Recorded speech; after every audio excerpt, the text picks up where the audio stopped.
Welcome to the Deep Dive. Today we're looking at sources analyzing a really compelling imagined future society. It's based on this fictional novel, 2061. Yeah, and this place, Zohrania, it's often called a successor to Orwell's 1984, but, well, it's terrifying in a very different way. Exactly. Our goal here is to treat this 2061 material not just as fiction, but almost like a diagnostic tool, a mirror for where things could go. That's the core idea. You know, we usually think totalitarianism, we think Big Brother, fear, surveillance, force, like Orwell. Right. But 2061 imagines what the sources call soft totalitarianism. It's a system built, believe it or not, on kindness or mandated kindness, on harmony and emotional control. And that timeline parallel is striking, isn't it? Orwell wrote 1984 and 48, looking 36 years ahead. And the fictional author here does the exact same thing. Starts the narrative engine in 2025, projects 36 years forward to 2061. It's definitely intentional, but the way control works is flipped completely. In Zohrania, you're not fighting the state so much as yourself, your own impulse to disagree. So the conflict is internal, trading truth for comfort. Precisely. The idea is that society just got exhausted. It elevated sensitivity, feeling good above everything else, above reality itself, eventually. We're going to unpack how things we value, fairness, empathy, safety, get twisted, how they become these tools for total quiet control. It's chilling because parts of it feel, well, plausible. That's the scary part. It wasn't imposed by force, according to the sources. It was more like a surrender. People gave up complexity out of a moral exhaustion, is the phrase used. Okay, let's start at the beginning, the fictional origin point. It apparently kicks off around 2025. Yeah, the sources point to the election of an openly communist mayor in New York City as the catalyst, promoting this ideology, mixing guilt, collectivism, and lots of therapeutic language. And that seeds what becomes Zohranism. Exactly. By 2061, it's the dominant system and its core feature. It replaces moral choice, actual right and wrong, with emotional alignment. You need to feel the right way together. So the guiding principle is, if you boil it down, conflict is cruelty, agreement is virtue. That's it. Life isn't about freedom or truth anymore. It's about achieving constant emotional safety for the group. how is that actually enforced day to day? You said it's not Big Brother. No, it's what the sources call a smiling crowd. Think about that. Your neighbors, your colleagues. It's a peer pressure. Intense peer pressure. You're not afraid of the police. You're afraid of hurting someone's feelings, of being seen as unkind. Control comes from this relentless demand to be nice, agree, don't offend. And if you do disagree, You're not a criminal. You're like a pollutant. You're inflicting emotional pain on everyone. You're the problem, personally. so you police yourself, you become your own jailer because you don't want to upset this fragile harmony. Perfectly put. And we see this world through the eyes of the protagonist. NN stands for neutrally normal. Neutrally normal, okay. He works in the Ministry of Harmony. His job title, reconciliation technician. What does that even mean? He literally corrects emotional inconsistencies in historical records, sanitizes the past, makes sure nothing jarring or uncomfortable from history can trigger people in the present. Wow. Scrubbing history for feelings. And there's that slogan in his apartment. Ah, yes. Printed in iridescent letters, always shifting. You are heard because you agree. Chilling. It flips free speech on its head. Your value is just your agreement. If you stop agreeing, you basically stop mattering. You become invisible, socially. Which leads us right into language. Yeah. The sources say language is the oxygen of Zohrania. And this 2061 dictionary seems key. Absolutely key. It shows how they weaponize words, turn virtues into these parodies of themselves. It really lays bare the system's logic. Give us some examples, like freedom. Okay, freedom. Old meaning. Huh? Self-determination, choosing your own path, gone. New meaning. The joy of agreeing with all. The joy of agreeing. Yes, because if everyone agrees, you're free from the burden of choice. Choice is painful, difficult. Agreement is easy, safe, joyful. That's deeply twisted. What about truth? Even more unsettling. Old meaning. Objective reality. Facts. New meaning. Emotional coherence shared by many. So reality is just. Whatever the majority feels is true. Basically, yes. If a feeling is widely shared and consistent, that is the truth. Objectivity, that's disruptive, dangerous even. And if you try to state an objective fact that goes against the feeling, Then you're engaging in dissent, which is redefined simply as a treatable disturbance. a treatable disturbance, like a medical issue. Exactly. It's not a political stance, it's a symptom. You need help, not debate. And even critical thinking gets warped. How? In Zohrania, it means suspicion of one's own doubts. You're trained to question your own instinct to question the group. Your internal critic is the enemy. Good grief.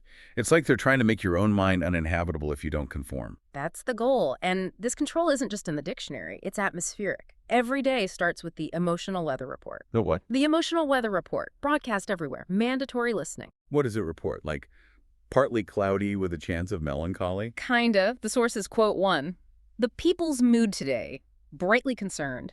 Citizens are encouraged to display solidarity smiles until 1400. Mandatory smiling. Seriously. Mandatory solidarity smiles. And if the mood is, a bit tense despite the smiles, drones appear. Oh, I remember this bit. The lavender mist. Yeah, they fly over spraying this faint lavender mist.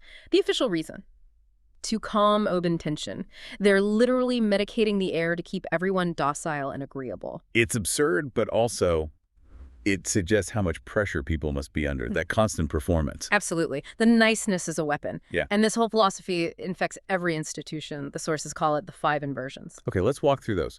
How are major pillars of society flipped? Starting with education or Zoed? Right, Zoed. It's all about empathic conditioning. Literacy isn't reading books for knowledge. It's achieving emotional fluency. Emotional fluency. Yeah. Kids learn through mood recognition. They're taught things like blue words are sad, red words are passionate and potentially disruptive, and gray words are safe.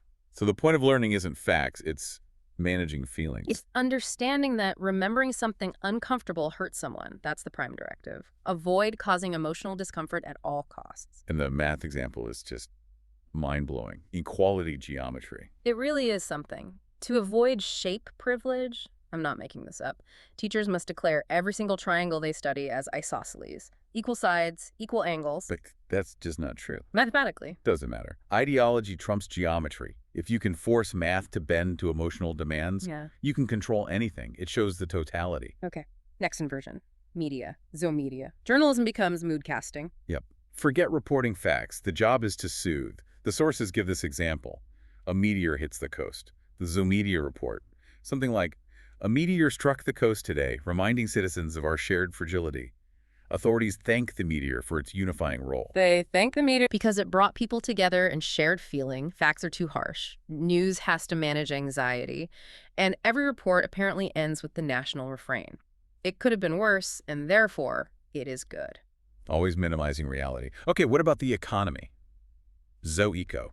Property is liberated into shared stewardship, which apparently means nobody feels like they own anything except collective guilt. So what do people do? What do factories make? It's described as socialism rebranded as empathy capitalism. Factories produce things like affirmations, soothing content, and your worth, your income. It comes from the monthly moral dividend. Based on what? Based on your attitude compliance, monitored constantly. Wait, so how happy and agreeable you appear directly impacts your paycheck? That's exactly it. Economic survival depends on performing alignment. Constantly. Visibly. Goodness. Okay, final inversion. Freedom, or Zo-freed. Freedom exists only as this bizarre televised ritual, the weekly free choice ceremony. Where the choices are identical. Hilariously, tragically, yes.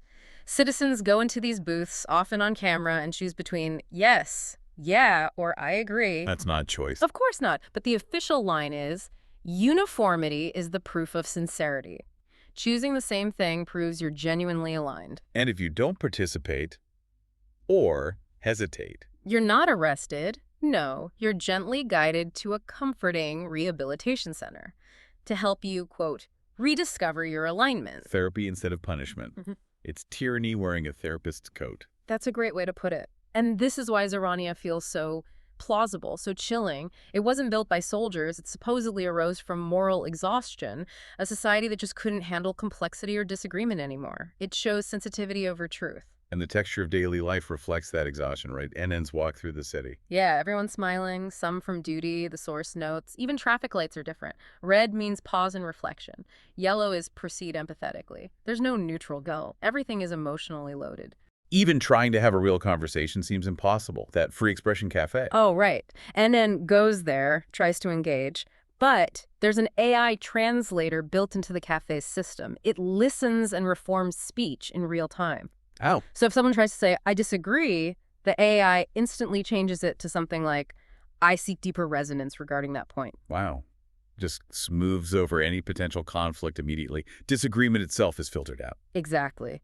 Opposition isn't just unwelcome, it's linguistically impossible in public spaces. The system translates it into compliance on the spot. So where does resistance even begin? How does NN push back? It starts very small, very quiet, inside his own head. He finds and reads a forbidden poem, something from before Zohrania, and the words. The source says, "Did not heal. They trembled. They refused to be kind." He experiences an emotion that isn't smooth, isn't nice. It's raw, untidy. That's the beginning. Just feeling something authentic, unmediated. That's powerful. An emotion that refuses to be kind is the real danger to this system. It is, and that leads him to remember something his mother told him years ago, before all this. She defined love not as this big communal harmony thing, But as choosing someone, Yeah. specifically choosing. And then he realizes the word choose, the verb itself, it barely exists in Zohrania. It's been erased or faded out because choice implies potential conflict, deviation, risk. Yeah, the very idea of individual choice is a threat. The biggest threat. It's the foundation of individuality, which Zohrania wants to dissolve into the we. How does it end for NN in the source material? It's this poignant, almost tragic moment. He's alone, and for just a split second, he has this thought, I am just, I am. Singular, separate. A flicker of self. Yeah, a wild, unshared, alive thought. But instantly, the city's public address system, the ever-present whispers, they start saying, we are enough, getting louder, drowning the silence. And he immediately corrects himself, thinks we are. But the source says that flicker that I am, it remains underneath. It's still alive. So 2061, this fictional analysis, it offers a really stark warning. A society dying from an empathy overdose, as the source puts it. That's the diagnosis. The ultimate warning is that tyranny doesn't always arrive with jackboots. It can be therapeutic, it can smile, a dictatorship of comfort, using the language of care for total control. If you boil the message down, it really is. When truth offends, we silence truth and call it kindness. That's the quiet way a society can collapse. The quiet apocalypse, yeah. Which leaves us, and you listening, with a really unsettling thought. If silence in Zohrania equals agreement, what happens to your own critical thinking when any discomfort has to be immediately smoothed over? When disagreement is seen not as debate, but as a failure of kindness, how do you even recognize tyranny when it insists you smile back?